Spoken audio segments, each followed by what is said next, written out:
Hello, as you all know, my name is Smirnani, and today I'm here to present to you ETFE, also known as ethylene tetrafluoroethylene. Obviously, this project is made by the one and only Smirnani. So class, let me begin on my presentation of ETFE with an awesome snazzy font. So, I'm going to introduce ETFE to you a little bit. First, it's a type of plastic. It's durable and very adaptable. It is transparent, just like plastic or glass. It has high corrosive resistance, meaning it doesn't break easily or corrode easily. It has a wide temperature range, meaning it can be heated. The thing about ETFE is basically when there's a fire around, it extinguishes itself. Like if you light ETFE on fire, it shrinks and the fire goes out. It's pretty cool. It releases the etc. Okay. It's technically a polymer, and it was founded around the 1970s. A few more facts about ETFE. It can bear 400 types its own weight. This associates with the fact that it's very durable. It can also stretch 3 times its own length. This really helps with building. It has a non-stick surface. Basically, it's extremely easy to clean, just like plastic or glass. Its lifespan is around 50 years. We don't know how long the lifespan is, considering ETFE hasn't been around 50 years, but engineers expect it to be anywhere between 25 to 50 years. It is recyclable for all you green freaks. I have a green screen behind me. Actually, that's not a green screen. I'm actually in the PowerPoint. It's kind of scary in here. Oh no. I'm just kidding. And ETFE can also be melted, remolded into whatever shape necessary. Usually it's in a hexagon. I guess that's for aesthetic purposes.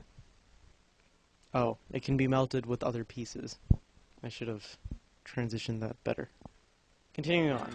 A cool video for a cool project is obviously necessary.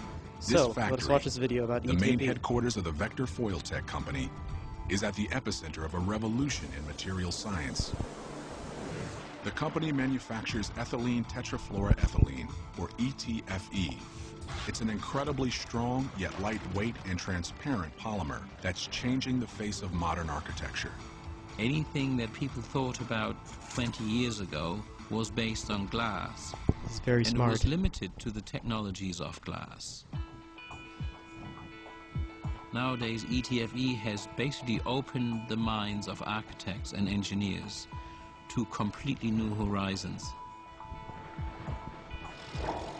ETFE is the breakthrough that will finally make Fuller's city-sized dome possible.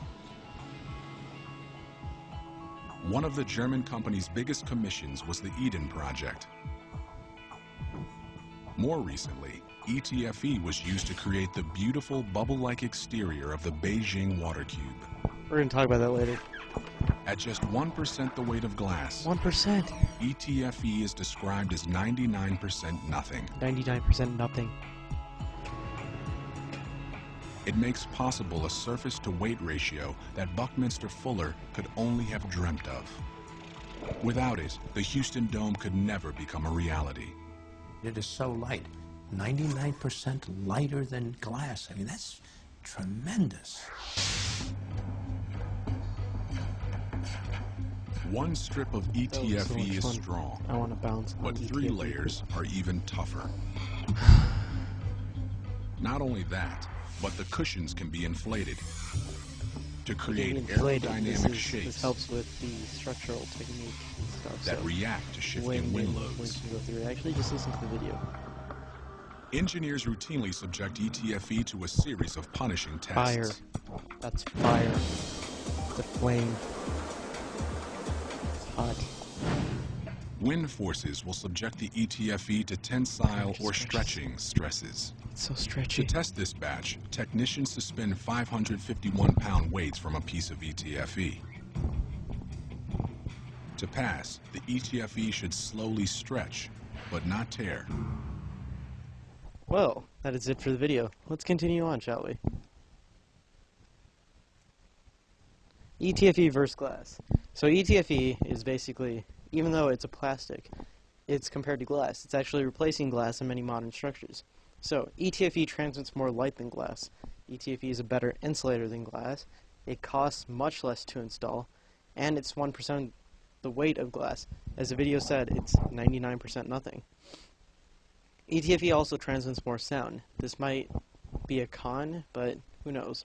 Kind of like when it's raining, it sounds like there's drums, which is not that good. I guess it would probably wake you up. But engineers are fabricating it with different materials to reduce the sound. So, more facts about it. ETFE can be spun into a thin film, just like plastic. It is basically self-cleaning, as we talked about earlier. Sharp things can puncture it, so if you have like a fork and you go to the Eden project in the United Kingdom, which is on my display somewhere here, I don't know, on either side, and you puncture it, then it'll pop like a bubble, like bubble wrap. Kind of, not really. But don't do that, that's mean.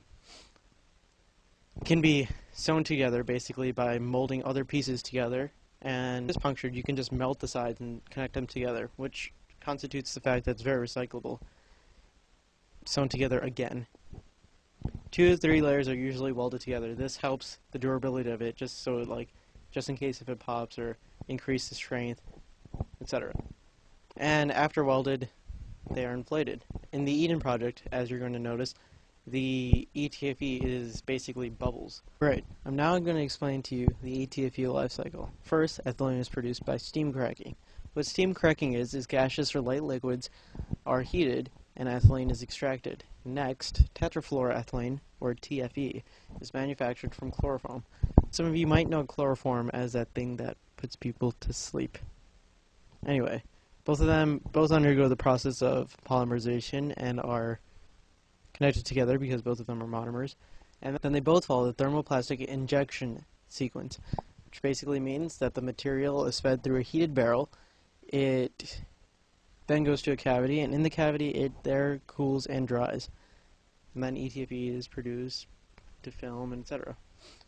Now for the main part. Smears travel around the globe. I travel the world in search of ETFE because I'm so dedicated to enlightening my fellow peers in engineering.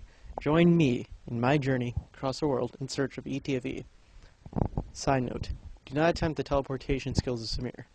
There's good reasons for that. No, seriously, do not try to teleport like Samir. He employs the powers of Element Zero, also known as EZO, which some say isn't real, but they're just sassy when it comes to the laws of physics.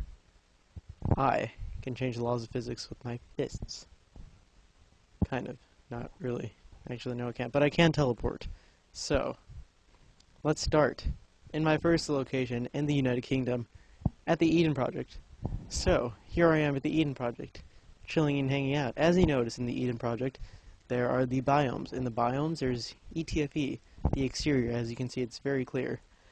And they're like cushions, basically, like pillows. ETFE, how dandy. Oh, I just flew to Beijing, China. This is the Water Cube, located in Beijing, China. It was the place for the Aquatic Olympics in 2008. As you notice, around the exterior of the Water Cube, it's covered with ETFE, just like the Eden Project. What's cool about the Water Cube is that at night, or sometimes in daylight, whenever it's dark, I guess, the exterior lights up with LED lamps. So, moving on. I just ran across the street, or teleported, if I must say, to the bird's nest. ETFE is employed in the bird's nest due to the fact of structural weakness. ETFE is used to keep it structurally sound and not collapse on itself, basically. Oh, I'm back in the U.S. I am now in the Earth Park, located in Ohio. This is similar to the biomes in the Eden Project, but it's in America. So that means it's better, obviously. Now, I'm chilling in some ETFE with my engineering buddy. Look how much fun I'm having, guys. Don't you wish you could chill in an ETFE bubble like me? Too bad you can't, because you can't teleport like I can. I think it's about time to go home. So, let's go back home. This is my works cited. That has been ETFE.